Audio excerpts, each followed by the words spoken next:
We don't serve people like you here. The barista's voice was sharp, echoing through the cafe. Walter Briggs, a 62-year-old veteran in a grease-stained jacket, stood frozen.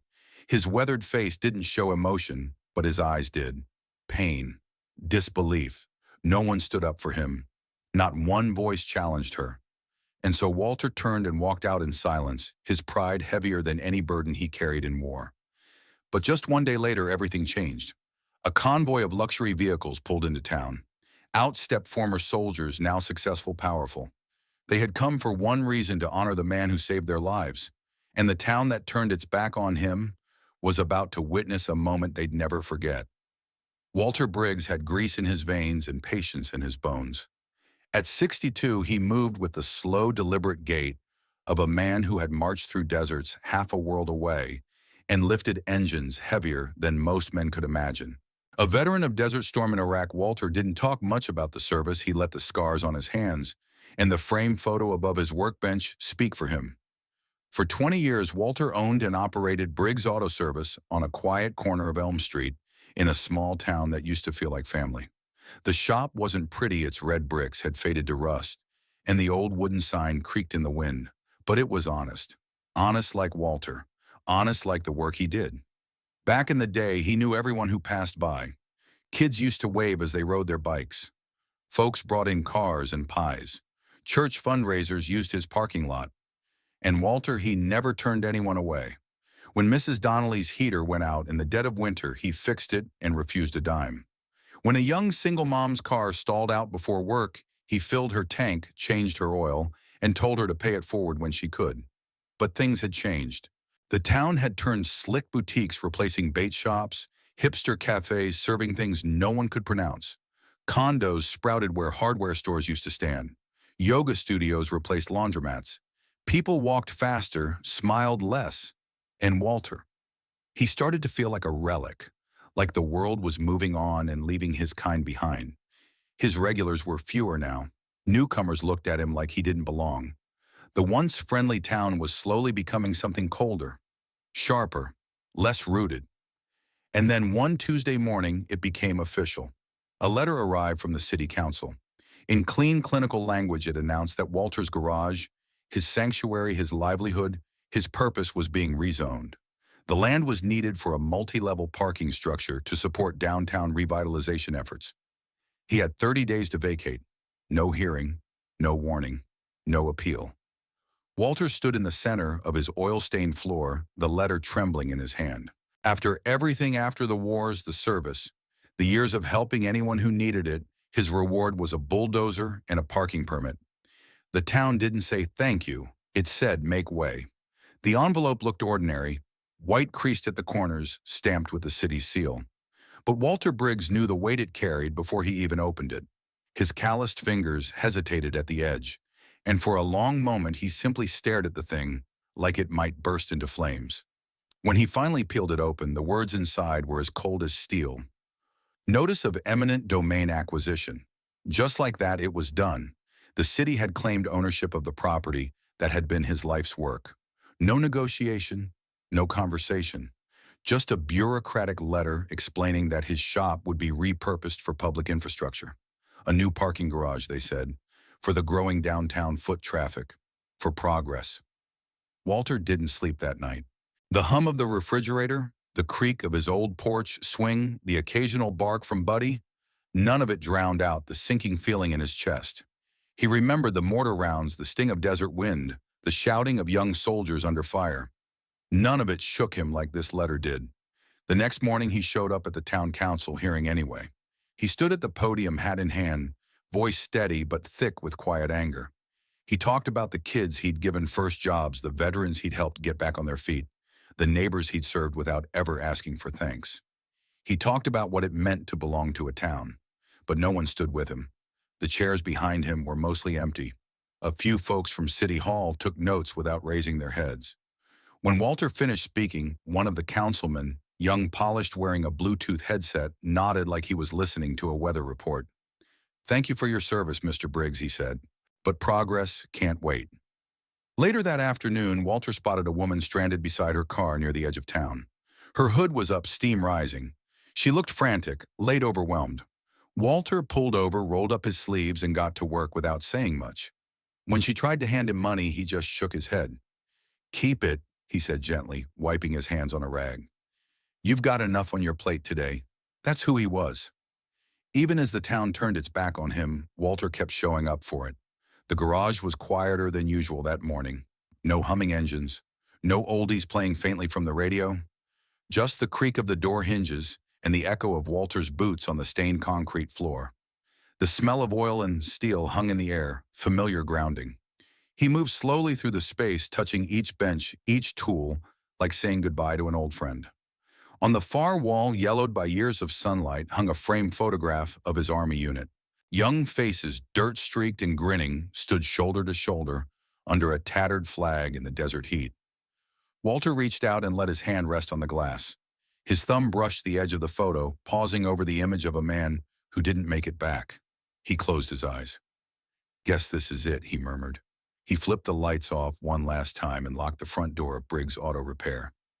No ceremony, no farewell party, just the quiet closing of a chapter written in sweat and sacrifice. Across the street, a sleek new cafe had popped up in the last year, Bean and Bloom or something like that. He figured he'd grab a coffee, maybe sit by the window and gather his thoughts. As he stepped inside, the place went still. Bright white tile Edison bulbs overhead, people typing on laptops or sipping oat milk lattes. Walter in his grease-streaked jacket and work boots didn't fit the aesthetic. A young barista behind the counter arched an eyebrow. "Oh, we don't serve people like you here," she said flatly, loud enough for everyone to hear. Walter blinked. "I just wanted a black coffee," she scoffed. "This isn't the gas station. And that garage of yours, good riddance. Maybe now this town can finally grow up." Someone in a corner looked up from their screen, then looked away. No one said a word. No one stood up. Walter's jaw tightened, but he said nothing. He turned, walked out the door, and kept walking. No tears, no outburst. Just the slow, silent exit of a man who had given everything and been left behind. Inside the cafe, the silence lingered long after Walter had walked out. The hiss of the espresso machine resumed. Fingers tapped awkwardly on keyboards. Conversations resumed in half-whispers, forced uncomfortable as if trying to erase the moment. A pair of college students sitting near the window exchanged glances. "That was harsh," one muttered. The other shrugged. "Yeah, but wasn't that his dumpy garage that got torn down? I heard he went off on the council." At the far end of the room, an older man in a corduroy jacket stirred his coffee slowly. His weathered hands paused for a moment. He didn't speak. He just stared at the door Walter had walked through. Then, almost imperceptibly, he nodded once, solemn, respectful. A soldier recognizing another. But he didn't rise. Like the others, he remained seated. Outside, life rolled on. Delivery trucks rumbled past. A kid skateboarded down the sidewalk. No one spoke of what had happened. That night, as the sun slipped behind the hills, Walter sat on his porch in the fading light. The sky was painted in streaks of gold and soft gray. His old dog, Buddy, rested beside him, head on Walter's boot tail, occasionally thumping the porch boards. Walter didn't speak. His eyes scanned the quiet street, past the freshly painted townhomes, the manicured lawns, the glow of TVs flickering behind closed curtains. He held a chipped mug of coffee in his hands, but it had long gone cold. The weight of the day pressed down on his shoulders like a sandbag. The humiliation, the indifference, the feeling of becoming invisible in the very place he had built a life. Not just the garage, but the moments, the service, the kindness, the things that used to matter. Buddy let out a low, content sigh and nudged Walter's leg. Walter scratched behind his ears absently, his gaze fixed somewhere far beyond the street, maybe back in the desert, maybe back when uniforms meant something and no one had to ask if you belonged. He didn't cry. Men like Walter didn't do that. But the pain sat quietly in his chest, anchored deep and unspoken. Just like everything else he carried. The next morning began like any other. Walter rose early, as he always did, his body trained by decades of discipline. He brewed a strong cup of coffee, fed Buddy, and sat quietly on the porch of his modest home. His new morning routine ever since the garage was taken from him. But as the sun crept higher, a low rumble stirred the quiet street. Walter looked up from his mug.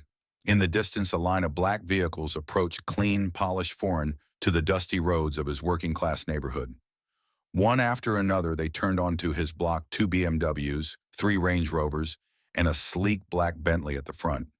They moved in unison, slow and purposeful engines humming with the kind of confidence only money or mission can buy. Neighbors peeked through blinds. Curtains fluttered. Phones appeared in hands.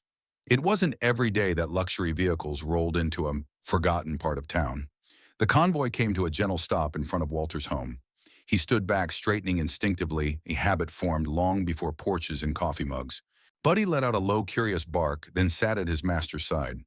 From the lead vehicle stepped a sharply dressed man in his late 30s. His navy suit was crisp, his shoes spotless, but there was something in his bearing, something familiar. The way he scanned his surroundings, the way he carried himself with quiet control. "Mr. Briggs," the man asked, stepping onto the walkway. "I'm Walter," he replied, guarded but calm. The man smiled faintly. "Captain Thomas Laird. Or, I used to be." Walter narrowed his eyes. The name rang in his memory like a half-forgotten song. Iraq Thomas said gently. "Fallujah. Convoy ambush 2007.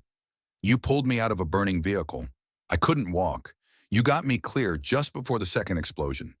The image slammed into Walter like a flash grenade. The fire, the chaos, the weight of a young soldier slung over his shoulder, the screams, the sand, the blood. He remembered dragging 2 others out that day as well. Thought maybe one didn't make it. "You made it," Walter said quietly. "Thanks to you," Thomas replied, his voice thick with emotion. "And so did Mason. And Torres. We're all here." He turned and gestured toward the rest of the vehicles. Doors opened. Men and women in suits stepped out, older now, but unmistakably shaped by the same years of service. They weren't just former soldiers. They were survivors. And Walter Briggs was the reason. Thomas took a step closer and said, "I've spent years looking for you. I didn't know what happened after you retired, but last week I saw your name in a local news story about a veteran losing his garage." He paused. "And I knew we had to come." Walter blinked, stunned. Not by the luxury, not by the spectacle, but by the fact that someone had remembered. Walter didn't say a word as Thomas reached into his briefcase and pulled out a thick leather folder. He held it out gently as if offering more than just paperwork. Walter took it with calloused hands, eyebrows furrowed. Inside were several neatly arranged documents, deed papers, architectural sketches, business permits, and bank certifications. A rendering of a sleek, modern auto center took up the final page, complete with solar panels, 5 service bays, and a compact apartment perched above the garage. "The old Miller property," Thomas explained, pointing to the address at the top of the page. "Just off Route 9, right outside town. Bigger space, updated equipment, room to grow if you want." Walter's brow furrowed deeper as he flipped through the pages. "And this is real?" Thomas nodded. "Every signature's in place. The land's been purchased. The build-out starts next week. All fully funded by me and a few others from the old unit. No loans, no strings. We even paid the first year's business tax." Walter's voice was hoarse. Why? Thomas looked him straight in the eye. "Because you dragged me out of a burning Humvee when you were bleeding yourself. Because you went back for Torres when the medevac was 10 minutes out. Because Mason got to meet his daughter because of you." Walter looked down at the documents again. His hands trembled slightly, the weight of it all, heavier than any wrench he'd ever held. "You saved our lives, Briggs. You never asked for medals or recognition. You just went home and kept helping people like you always did." Thomas softened his voice. "Now it's our turn. We're not here to pay you back, we can't. But we can build something for you. Something solid, something lasting." Walter cleared his throat. "You didn't have to, but we needed to," Thomas said firmly. "And maybe this town didn't see what you were worth. But we do." Buddy let out a content sigh, as if he understood, and Walter finally allowed himself the smallest smile. The folder, heavy with opportunity, rested in his lap.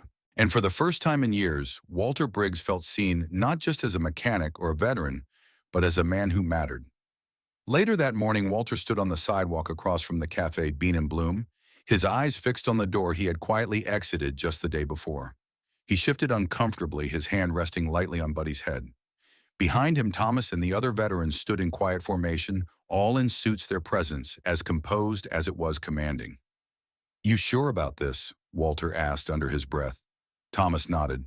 "You don't need to prove anything, but they need to see you." With a steady breath, Walter stepped off the curb and pushed open the cafe door. The bell above jingled, and immediately the room fell into a hush. The same barista who had sneered at him just 24 hours earlier was behind the counter. Her face blanched the moment she looked up. Gone was the smugness. Her mouth fell slightly open, eyes wide, as the sharply dressed veterans entered one after another behind Walter. Thomas stepped forward, his voice calm but firm. "Yesterday this man was mocked, dismissed, shamed. But let me tell you who he really is." He turned to address the cafe, his voice rising. "This man is Staff Sergeant Walter Briggs. He saved my life in Iraq. He pulled 3 of us from a burning convoy under enemy fire. He earned 2 Bronze Stars and a commendation for valor. He never bragged, never asked for anything in return. And while this town forgot him, he never stopped giving back." The cafe was silent. The barista stood frozen, her eyes darting between Walter and Thomas, unsure what to say. In the back corner, an elderly man slowly stood. His spine was bent with age, but his hand rose in a crisp, practiced salute. He didn't speak. He didn't have to. One by one, customers began to clap. It started slow, hesitant, but then it spread. A table of young adults joined in. A man in a business suit, a mother with her child. Walter stood still, shoulders straight, face unreadable. But something in his eyes shifted, like a long weight being lifted. And for the first time in a long time, the town saw him. The door of the cafe swung shut behind them, but the silence lingered in the street like morning fog. Walter stepped onto the sidewalk first, blinking against the light, as if emerging from a place darker than just a room. Behind him, Thomas and the rest of the veterans followed, stepping into formation without a word. 11 former soldiers, men and women of different ages and backgrounds, stood tall in tailored suits. Their postures were upright, disciplined, not a move made without purpose. Though the battlefield was behind them, the respect ingrained by years of service was not. Walter stood still, uncertain. Then Thomas gave a slight nod. One by one, the soldiers stepped forward. Each stopped directly in front of Walter. Each raised a hand in a slow, deliberate salute. Not rushed, not for spectacle. Each gesture was a statement, a message that required no words, we remember. Walter's lips pressed into a thin line, his jaw tightening against the emotion swelling inside. His hand instinctively lifted to return each salute with military precision. His movements were slower now, worn by time, but not weakened in meaning. People gathered. It started with a few onlookers from inside the cafe, then spread as the sound of clapping and murmurs drew attention. Pedestrians paused. Cars slowed. Phones were raised not out of impulse but reverence, as if those recording understood they were witnessing something sacred. A woman on a nearby bench wiped her eyes with the back of her hand. A man with gray in his beard took off his cap. Even the teenagers who had been scrolling their phones earlier now stood respectfully awed by the gravity of what was unfolding. And then through the stillness came a small voice. "Is he a real hero, Mama?" A little boy asked, clinging to his mother's hand, his wide eyes staring at Walter. She looked down at her son, then across the street at the aging man, returning salutes with a quiet steadiness. Her voice caught for a moment, but she steadied it. "Yes," she said softly. "And we almost forgot him." Walter heard it, his head turned slightly toward them. His eyes, so often guarded, glimmered with something fragile and rare. Not pride, not vindication, but recognition. He had spent years quietly fading into the background of a town, chasing something shinier. But in that moment, he stood where he belonged, front and center, not because he demanded it, but because he deserved it.